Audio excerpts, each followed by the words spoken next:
नमस्ते दर्शकों, और हमारे साथ है टफकॉन्स निर्माण प्राइवेट लिमिटेड के मैनेजिंग डायरेक्टर नयन डेढ़िया।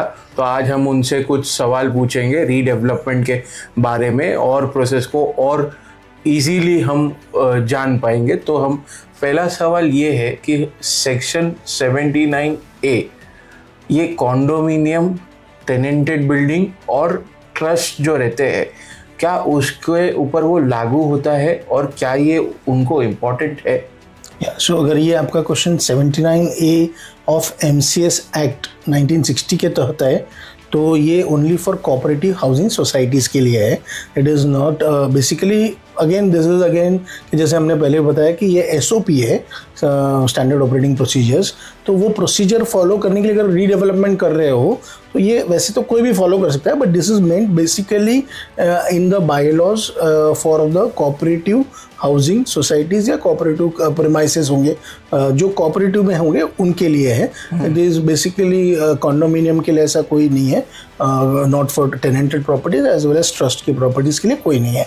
बट 79 है इन सेस, जहाँ पे जो सेस प्रॉपर्टी होती है तो माडा के अंडर 79 है for redevelopment.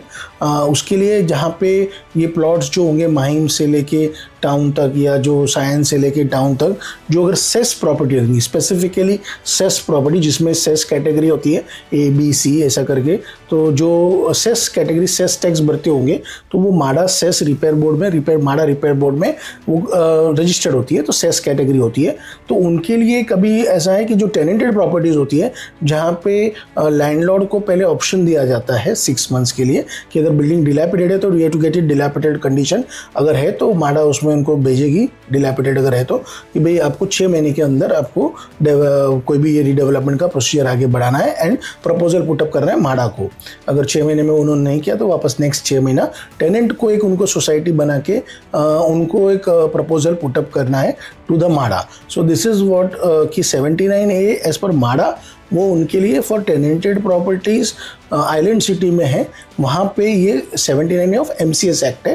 But 79 of MCS act is only for cooperative housing society. तो सर ये जो 79A आपने MCS एक्ट 1960 बोला और 79A ऑफ माडा एक्ट बोला, तो इसमें जो जैसा आपने बताया कि सेस बिल्डिंग होती है और टेनेंटेड बिल्डिंग्स उसमें क्वालिफाई होती है, तो कॉन्डोमिनियम और ट्रस्ट जो रहती है वो अपना रीडेवलपमेंट कैसे कर सकते हैं? तो ट्रस्ट में तो ट्रस्ट इज अगर ओनर है खुद एंड उसके कोई टेनेंट्स है तो again it will go into the tenanted properties category में ही जाएगी।